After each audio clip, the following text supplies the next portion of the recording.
Hi guys, today we are going to discuss a very important concept which is associated with the word power that we need to develop for the preparation of major competitive exams. आप सभी जो भी किसी भी competitive exams में participate करते हो appear होते हो उनके लिए इन शब्दों का ज्ञान अत्यंत आवश्यक है। और दोस्तों ये शब्द मनुष्य की प्रकृति से संबंधित हैं, उसके स्वभाव से संबंधित हैं। देखिए कौन कौन से महत्वपूर्ण शब्द हैं। Amiable, bellicose, compunctious, dexterous, despondent, erudite, indefatigable, irascible, indolent, loquacious, maladroit, magnanimous, obdurate, pusillanimous, punctilious, sanguine, taciturn and unceremonious. These are the words that we need to know. और ये वो शब्द हैं जो मनुष्य के स्वभाव को व्यक्त करते हैं। दोस्तों जो पहली स्लाइड है उसमें हम एमिएबल वर्ड्स को समझने की कोशिश करेंगे। अब आप देख रहे हैं amiable, if a person has a sweet and friendly nature, यदि कोई व्यक्ति का स्वभाव बहुत दोस्ताना है तो उसको हम एमिएबल कहते हैं। आप देख रहे हैं इस कार्टून में दो बॉक्सर हैं, आपस में लड़ने के बजाय एक दूसरे से बड़े प्रेम व्यवहार से बर्ताव कर रहे हैं। तो ये they are amiable to each other, their approach is very pleasant, disposed, cordial and agreeable, they are sociable, friendly और बहुत अच्छे दोस्त हैं। दूसरा जो वर्ड था जिसको हमें सीखना है, जो एक मनुष्य की प्रकृति या स्वभाव को व्यक्त करता है, नेचर को व्यक्त करता है, वह bellicose. Bellicose means someone who is always looking for fight, जो हमेशा झगड़ा करने को तैयार रहता है। झगड़ालू जिसको कहते हैं हिंदी में, हमारे एरिया में कहावत है लड़ैया के खोपा डोले। जो व्यक्ति लड़ाई करना चाहता है उसके घर की छप्पर हमेशा हिलती डुलती रहती है। आप देखिए एक व्यक्ति बेड में पड़ा है हॉस्पिटल के, है ना, और उसको देखने आया हुआ व्यक्ति कहता है bellicose guy like you should really learn the art of self defence, कि तुम्हारे जैसे झगड़ालू व्यक्ति को आत्मरक्षा का गुण आना चाहिए। तो बेलिकोज का मतलब हुआ झगड़ालू दोस्तों। तीसरा जो वर्ड है जो हमें सीखना है वो है compunctious. If a person feel sorry for the wrong he has done, यदि कोई व्यक्ति है उसने कुछ गलती कर ली तो एक प्रकार की गिल्टी फीलिंग उसके अंदर है, सॉरी फील करता है वो, तो ऐसे व्यक्ति को हम कहते हैं कंपंक्शियस। अब नेक्स्ट वर्ड है डेक्स्ट्रस। डेक्स्ट्रस का मतलब है person expert in using hand, एक ऐसा व्यक्ति जो स्किल्ड है। डेक्स्ट्रस का मतलब स्किल्ड होता है, आप इस चित्र से याद कर सकते हैं शब्द को। डेक्स्ट्रस मतलब स्किल्ड। एक ऐसा ही वर्ड है एम्बी डेक्स्ट्रस, एम्बी का अर्थ होता है बोथ, है ना। If a person can use his both hand equally well, तो एक ऐसा व्यक्ति जो अपने दोनों हाथों को एक जैसा इस्तेमाल कर सकता है उसको हम कहते हैं Aamby dextrous. Aamby means both और डेक्स्ट्रस मतलब स्किल्ड। दोस्तों अगला जो शब्द है वो है डेस्पोंडेंट। डेस्पोंडेंट का अर्थ होता है if a person has a gloomy nature, यदि कोई व्यक्ति उदास स्वभाव का है, हमेशा उदास रहने वाला है, तो उसको हम कहते हैं डेस्पोंडेंट। आप इस पिक्चर से समझ सकते हो कि एक व्यक्ति है हताश सा, निराश सा बैठा है, तो डिस्पोंडेंट उदास स्वभाव वाला, हताश रहने वाला व्यक्ति। अगला जो वर्ड है वो है एरोडेट। एरोडेट आप फोटो देख के ही समझ सकते हैं, पिक्चर देख सकते हैं, अल्बर्ट आइंस्टाइन की पिक है यहाँ पे।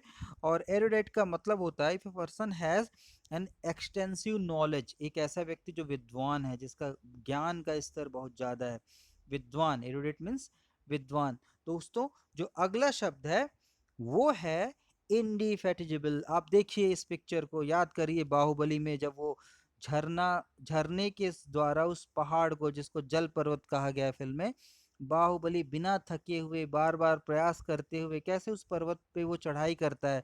तो इंडिफेटिजिबल मतलब होता है एक ऐसा व्यक्ति जो कभी थकता नहीं। देखिए फटीग वर्ड आया है इसके अंदर, तो एक ऐसा व्यक्ति जो कभी ना थके उसको हम कहते हैं indefatigable. If a person never tires. अब अगला जो वर्ड है वो है इरासिबल। इरासिबल का मतलब होता है if a person is easily annoyed, एक ऐसा व्यक्ति जो बहुत ज़्यादा, बहुत आसानी से चिढ़ जाता है ना। जैसे अक्सर कुछ बुजुर्ग होते हैं मोहल्लों में जिनको छोटे छोटे बच्चे आवाज़ दे के चिढ़ा के भाग जाते हैं और वो उतना ज़्यादा चिढ़ते ही हैं। तो irascible means a kind of person who is irritated very easily, who can be irritated very easily. दोस्तों अगला जो वर्ड है वो है इंडोलेंट। इंडोलेंट, अब ये गारफील्ड एक कैट है जो बहुत ज़्यादा आलसी है, तो इंडोलेंट एक ऐसे व्यक्ति को कहते हैं जो, if a person is lazy and likes to avoid exertion, एक ऐसा व्यक्ति जो कुछ नहीं करना चाहता और बहुत ज़्यादा आलसी है। अब अगली जो पिक है उसमें आप देख रहे हैं कि हेमा मालिनी बसंती के किरदार में है ना। And loquacious is a word if a person talk a great deal, आपने देखा होगा बसंती के कैरेक्टर में उसकी विशेषता थी कि वो बहुत ज़्यादा बात करती है। तो लोकेशियस मीन्स एक ऐसा व्यक्ति जो बहुत ज़्यादा बातें करता है। अगला जो शब्द है दोस्तों वो है मैलएड्रॉइट। अब देखिए इस पिक्चर में, ये बेसबॉल खेलने के लिए बॉल को पकड़ने के लिए ग्लव्स पहन रखा है, लेकिन उसके हाथ में बॉल नहीं आ रही है। बॉल कभी उसके सर में गिर रही, कभी नाक में गिर रही है। मतलब एक ऐसा व्यक्ति, a person who is clumsy with his hands, एक ऐसा व्यक्ति जो क्लमजी है, लापरवाह है, जिसके काम में सफाई नहीं है, लैक ऑफ परसेप्शन है, जिसको समझ नहीं है, जजमेंट की कमी है ना। तो एक ऐसा व्यक्ति जो, जैसे कहते हैं ना कि नाच ना आए आंगन टेढ़ा वाली, तो वैसी बात है कि ये अपने कामों में दक्ष नहीं है, लापरवाह किस्म का व्यक्ति है, इसके हाथ पैर में इसका नियंत्रण नहीं है। दोस्तों अगला जो शब्द है वो है मैग्नानिमस। और आप पिक देखिए जिसमें अक्षय कुमार के बारे में लिखा है कि ने 25 करोड़ रुपीज डोनेट किए, अभी हाल में ही है। तो magnanimous means if a person is a generous and has an exalted soul, एक ऐसा व्यक्ति जो बहुत ज़्यादा उदार है और जो अपनी आत्मा से लोगों का भला करना चाहता है ना, जो चैरिटी के काम करता है, ऐसा व्यक्ति मैग्नानिमस कहलाता है। दोस्तों जो अगला शब्द है वो है ऑब्ड्यूरेट। अब आप देखिए पिक लगी हुई है दुर्योधन की। दुर्योधन के बारे में आप जानते हैं कि उसने अपनी जिद से अपने पूरे खानदान को, अपने भाइयों को मौत के मुंह पे लाके खड़ा कर दिया। ऑब्ड्यूरेट का अर्थ होता है जिद, ऑब्स्टिनेट इसका पैरेलल है, सिनोनिम वर्ड है। तो दुर्योधन जैसा जिद्दी व्यक्ति, स्वभाव था उसका जिद, अपनी जिद में उसने अपने पूरे भाइयों को मरवा डाला, अपने राज्य के महापुरुषों की उसने बलि ले ली, सिर्फ अपने ऑब्ड्यूरेट होने की वजह से। दोस्तों जो अगला शब्द है वो है पुसिलैनिमस। पुसिलैनिमस का मतलब होता है कि person has a mean and cowardly soul, एक ऐसा व्यक्ति जो डरपोक है ना, जो भागता है सिचुएशन से। तो और आप ये पिक देखिए, इसमें जो कार्टून बना हुआ है वो सिचुएशन का सामना नहीं करना चाहता, भाग रहा है, डरपोक किस्म का व्यक्ति है। दोस्तों जो अगला शब्द है वो है पंक्चुलियस। अब देखिए पंक्चुलियस का मतलब क्या होता है, एक ऐसा व्यक्ति who is very formal in etiquettes, एक ऐसा व्यक्ति जो, जैसे बॉस है यहाँ पे, है ना, बॉस अपने एम्प्लॉय को कह रहा है तुम 1 मिनट लेट, है ना, मतलब जो लकीर का फकीर है, जो बिल्कुल नियम कायदे से बंधा हुआ है, जो बिल्कुल भी रिलैक्स नहीं करना चाहता अपने एम्प्लॉयज़ को, अपने लोगों को, और बिल्कुल लकीर का फकीर है कि नियमों से जो चलने वाला है, लेकिन उसमें भी वो अति करता है, ऐसे व्यक्ति को अपन कहते हैं, ऐसे व्यक्ति के स्वभाव को हम कहते हैं पंक्चुलियस। जो अगला शब्द है दोस्तों वो है सैंग्विन।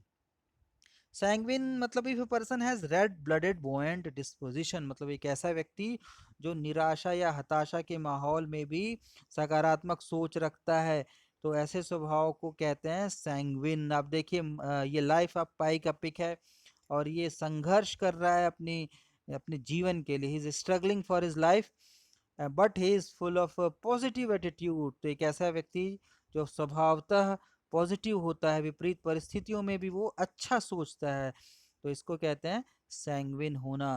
दोस्तों जो लास्ट के कुछ शब्द हैं उनमें से एक है टैसिटर्न। आप देखिए हमारे पूर्व प्रधानमंत्री मनमोहन सिंह जी इसमें है ना, इनके स्वभाव के बारे में हम सभी परिचित हैं कि ये बिल्कुल कम बोलते थे, बोलते ही नहीं थे, है ना। और इसी स्वभाव को, व्यक्ति की इसी प्रकृति को टैसिटर्न कहते हैं। To keep silent as a habit, एक व्यक्ति जो ज्यादा बोलना पसंद नहीं करता, आदतन शांत रहता है। और दोस्तों जो अगला शब्द वो है अनसेरेमोनियस। अनसेरेमोनियस का अर्थ होता है if a person is rather informal, जो ज्यादा औपचारिकताओं में भरोसा नहीं रखता। एक ऐसा व्यक्ति, किसी को नौकरी से निकालना है तो कोई लिखा पढ़ी नहीं करेगा, लात मार के सीधे निकाल देगा, है ना, बिना किसी औपचारिकता के जो कार्य करे, ऐसी ऐसे स्वभाव वाल ऐसे व्यक्ति का स्वभाव को हम कहते हैं अनसेरेमोनियस।